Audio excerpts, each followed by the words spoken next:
दिग्विजय का पहला इंटरव्यू और रिएक्शन बाहर आ गया है घर से निकलते ही। जैसा कि आप लोगों को पता है कि दिग्विजय अब पूरी तरह से एविक्शन कंफर्म हो गया है और वो लौट गए हैं अपने घर को, अब नहीं रह रहे हैं बिग बॉस के हिस्सा।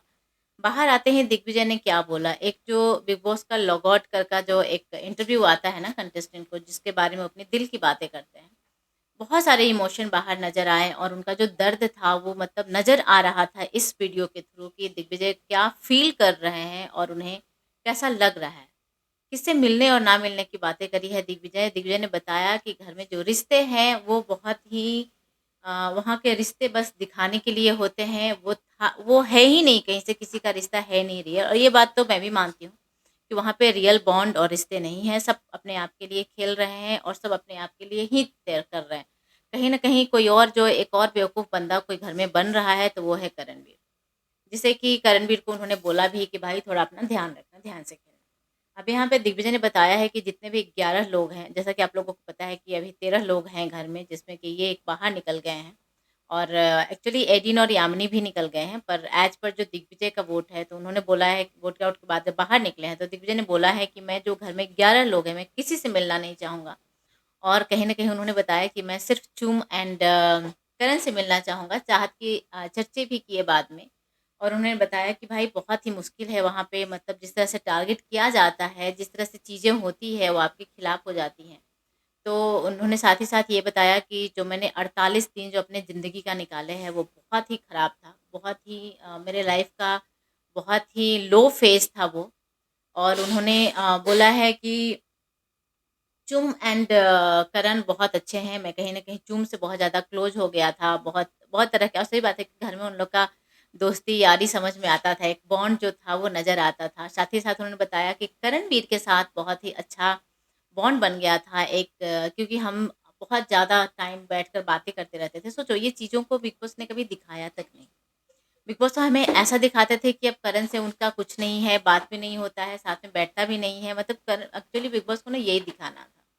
जबकि यहाँ पे दिग्विजय बोल रहे हैं कि मैं और करण इतना देर साथ बैठते थे और इतना बातें करते थे कि मैं कहीं न कहीं बहुत ज़्यादा क्लोज़ हो गया था। साथ ही साथ चाहत की भी बातें करी कि चाहत से भी मैं क्लोज़ हो गया था।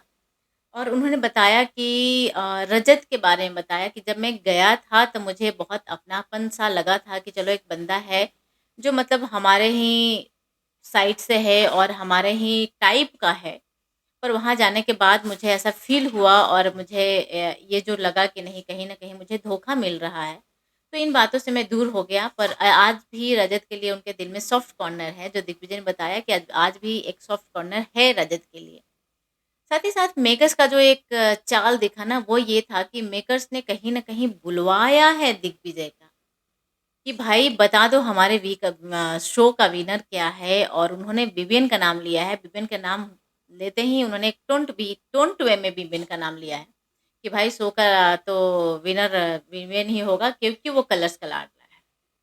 तो ये बहुत ही बड़ी बात रहती है और बहुत ही घिनौनी चाल है यहाँ पे मेकर्स को, जो इस तरह से आप किसी से बुलवा रहे हो।